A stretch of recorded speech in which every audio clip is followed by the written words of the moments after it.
Et recoucou, donc bienvenue sur la chaîne de l'univers de l'ange. Comme promis, je reviens pour vous faire écouter développement de l'intelligence pardon, artificielle. C'est ce que je voulais vous dire dans les lames que j'ai sorties. Vers un effacement de l'individu, point d'interrogation.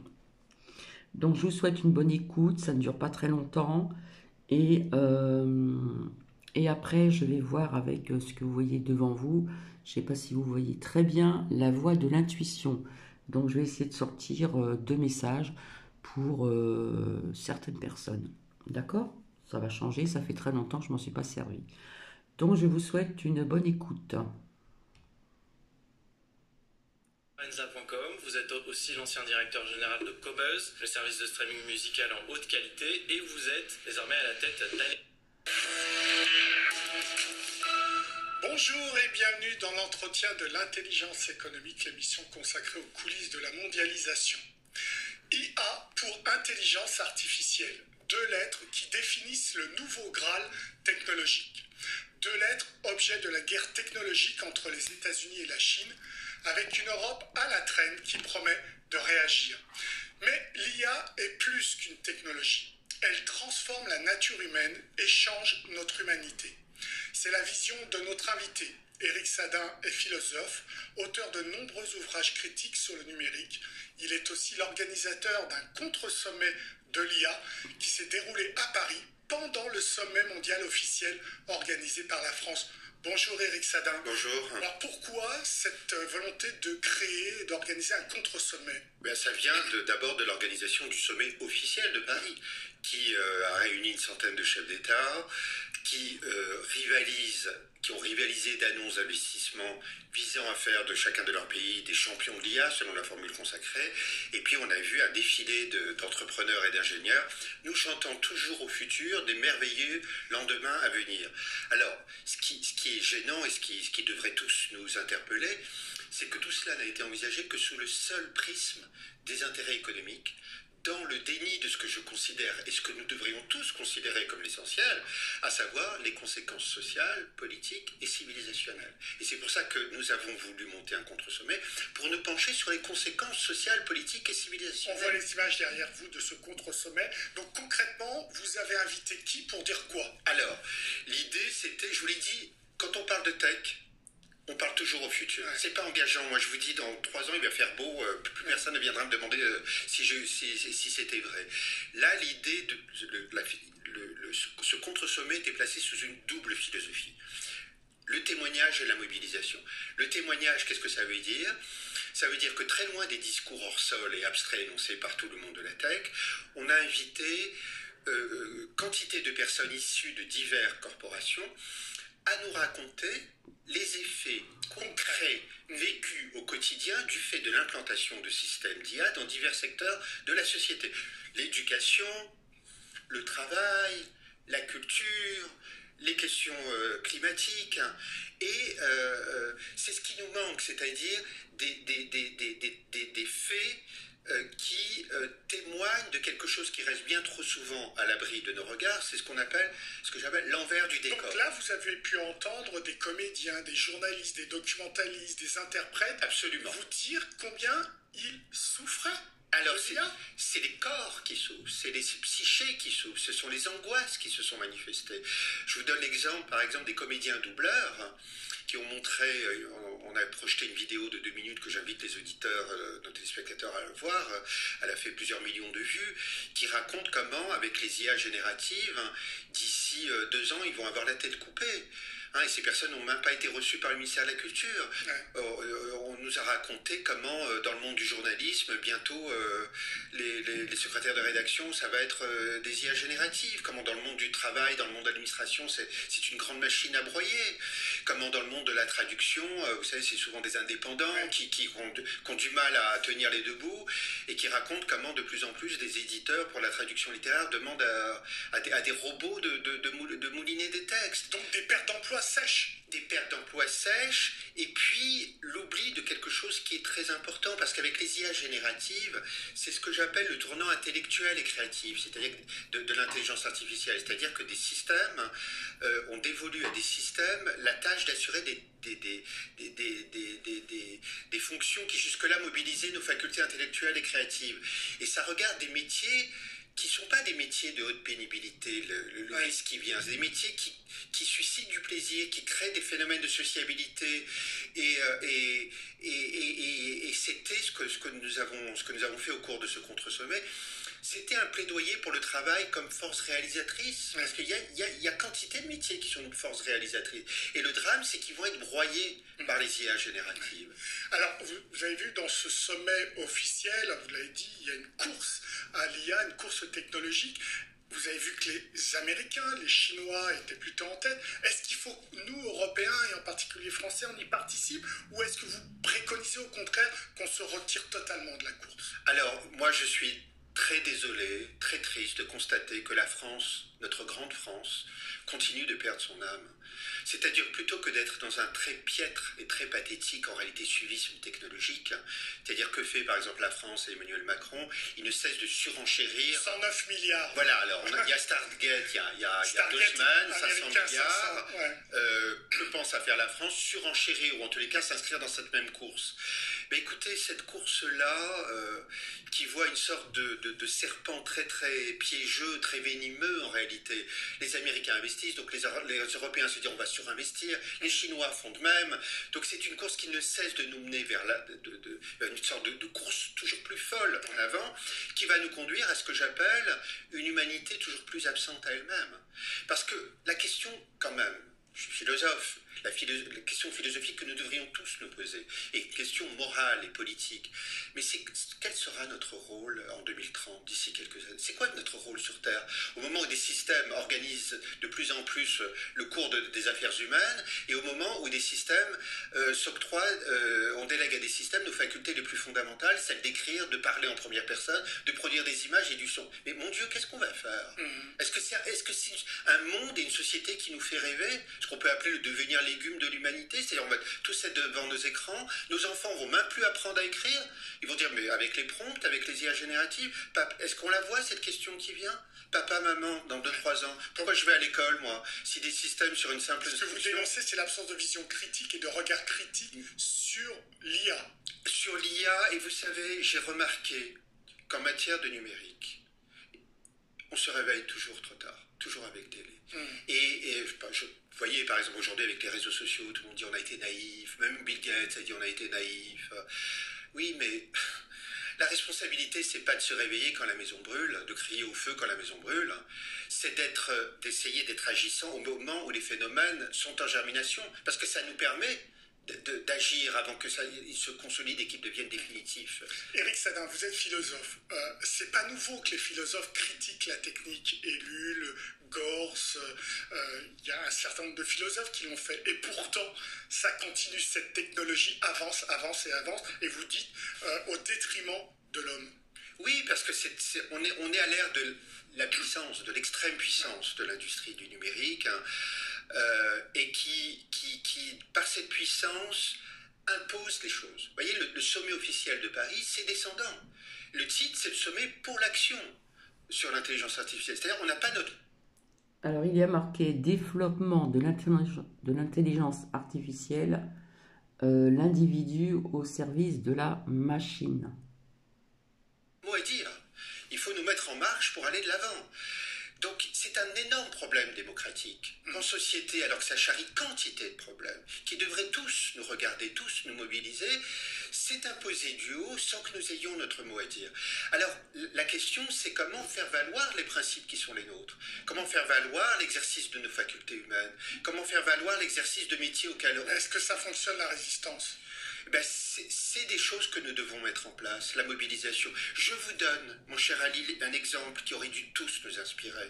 Vous vous souvenez des scénaristes d'Hollywood, oui, qui ont fait grève, qui à partir de mai 2023, pendant 6 mois, dans un pays où l'endettement était extrêmement important individuel, ils ont un courage pendant 6 mois de faire la grève, parce qu'ils se sont mobilisés en masse, parce qu'ils ont vu le mauvais vent venir. Ils ont vu, pas en 2023, que des systèmes d'IA générative allaient pouvoir faire des scénarios, mais ils ont vu ce que je dis disais tout à l'heure, ils ont vu le mauvais vent venir avant que les choses ne se consolident et deviennent définitives. Ils se sont mobilisés, parce qu'ils ont bien vu que d'ici quelques années, ces systèmes allaient pouvoir écrire des scénarios. Ils se sont mobilisés et ils ont obtenu gain de cause, jusqu'à nouvel ordre. Jusqu'à nouvel ordre, on verra. Mais je crois que ça, c'est un exemple qui aurait dû nous inspirer. C'est ça qui a inspiré aussi le contre-sommet. C'est comment faire en sorte qu'il y ait de la mobilisation dans quantité de champs. Dans l'éducation, si on veut voir le chaos contemporain aujourd'hui, on va dans l'école. Allons dans l'école, allons voir. Des gamins qui ne veulent même pas écrire, qui n'apprennent même plus à écrire. Déjà, ils sont sur leur écran du matin au soir avec des bêtises de TikTok. Et en plus, ils n'apprennent même plus à écrire, dont on sait que l'écriture, c'est un vecteur d'activation de la pensée et de singularisation de sa propre parole. On voit des gamins qui utilisent ChatGPT, ils donnent des copies à des professeurs qui disent c'est toute la même copie. C'est le mot que je cherchais tout à l'heure à travers les lames. ChatGPT, 66% de jeunes s'en servent. C'est uniforme, c'est homogène, on voit que c'est écrit par des machines, ils l'ont même pas lu. Et nous, on voit ça, on est désolé, on est désespéré, et on se demande même quel est le sens de notre mission, quel est le sens de l'école. Alors, mais ça, est-ce qu'ils en ont parlé au sommet officiel de Paris? Zéro, pas un mot sur l'éducation. Alors justement, donc la réaction, la solution, c'est quoi? C'est de se retirer. Par exemple, l'Europe ne devrait pas faire cette course et laisser les États-Unis et la Chine dominer, ou c'est résister au niveau des sociétés, c'est-à-dire faire des grèves, empêcher l'intrusion de l'IA? Alors dire, il ne faudrait pas que l'Europe s'inscrive dans cette course économique, technico-économique, c'est un peu utopique et ça ne se passera pas comme ça. Or, il y a une chose qui peut se passer. Ça vient de la société. Je crois qu'on a oublié, on est dans un utilitarisme généralisé, c'est-à-dire tout le monde ne voit plus que le seul intérêt à midi de sa porte. ChatGPT, c'est pratique, donc les conséquences civilisationnelles, on ne se les pose même pas. C'est comme les conséquences écologiques de l'usage de ces systèmes. Si on dit qu'on ne prend pas l'avion, alors on n'utilise pas ChatGPT. La conscience ne se divise pas. Ce que je crois, c'est que nous avons oublié, et il est urgent de renouer avec une chose qu'on a oubliée. C'est-à-dire les principes fondamentaux qui sont les nôtres, les principes fondamentaux. Et quels sont-ils? Moi, je les décline au nombre de 6. La liberté, l'intégrité, la dignité humaine. Allez voir dans les entrepôts Amazon comment ça se passe avec des systèmes d'intelligence artificielle qui les pilotent, qui réduisent des humains à des robots de chair et de sang.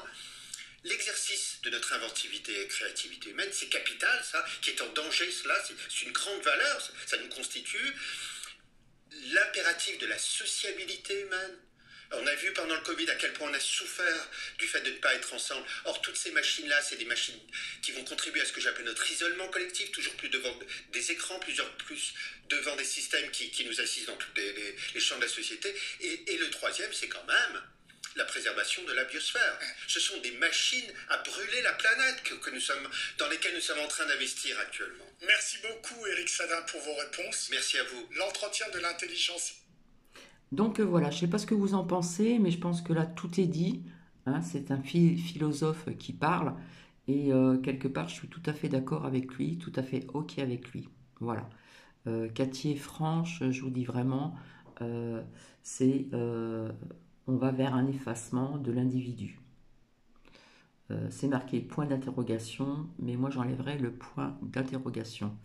Donc voilà. C'est j'arrive plus à dire le nom, que j'ai vu qu'il y avait 66% de jeunes qui s'en servaient. Il y a aussi des adultes aussi qui s'en servent également. Voilà, donc je vais faire un petit peu de place. Et puis, j'espère que ça ne bouge pas. Et puis, ici, ça fait très longtemps que je ne m'en suis pas servi. Donc ici, c'est donc la voie de l'intuition. Alors, je ne vais pas vous dire le nom et tout ça parce que c'est Shakti Gawain, je pense. Et donc, nous allons voir ensemble un petit peu si ça résonne. Alors, les dos sont très jolis, il y a de très belles couleurs, voilà. Et puis, nous allons voir si ça résonne pour certaines personnes. Donc, je vais commencer. Alors, je vais voir si je peux le faire comme ça devant. Alors, s'il vous plaît, est-ce qu'on peut avoir un ou deux messages pour les personnes qui sont là, ou ça peut nous parler aussi vis-à-vis de ce que l'on vient d'écouter? Pourquoi pas? Est-ce qu'il va y avoir des coïncidences, etc. Alors déjà, ici,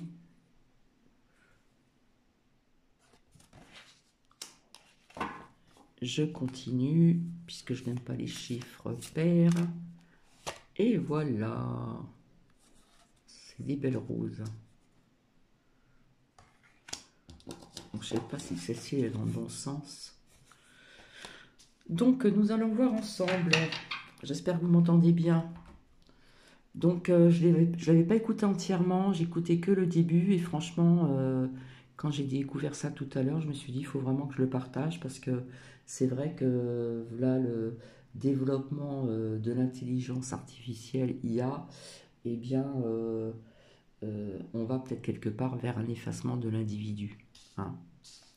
Je pense que c'est pour ça que dans les lames qui sont sorties avant, il y avait méfiance, danger, etc. Alors, ici, alors je sais pas si, oui, le zoom il a l'air de bien marcher.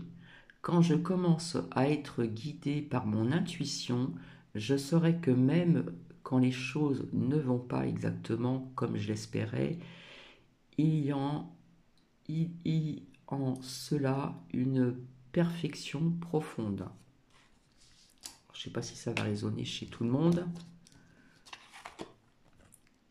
Et ici, nous avons, pour vous aider à vous rappeler de vous mettre à l'écoute de votre intuition, disposez chez vous ou dans votre lieu de travail des notes, des poèmes, des images, tout objet qui inspire un sentiment de connexion intérieure. Bon, allez, je vais continuer, j'ai encore un peu de temps là. Alors, s'il vous plaît, merci. Comme ça va peut-être résonner pour plusieurs personnes. S'il vous plaît, merci.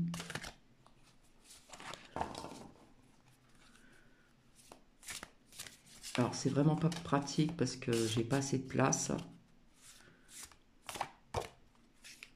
Est-ce que je peux... Hop, là on voit un beau ciel bleu avec des beaux nuages. Allez, s'il vous plaît, est-ce qu'on peut avoir un autre message de la voix de l'intuition? S'il vous plaît, merci.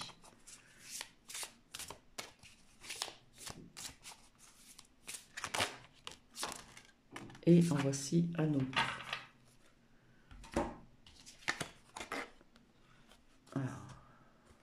Un beau lotus. Donc, de ce côté-ci, donc à ma gauche, est-ce que le zoom il va remarcher? Ouais. Oui. Je suis donc, je suis ma direction intérieure, hein, sa petite boussole, sa petite voie intérieure. Je suis en phase avec l'univers. Je suis en meilleure santé. J'ai plus de vitalité. Je suis plus détendu et comblé émotionnellement et spirituellement. Ça, c'est un très beau message. Et vis-à-vis de ce lotus, quand vous êtes anxieux ou bouleversé, donnez une voix à ce sentiment.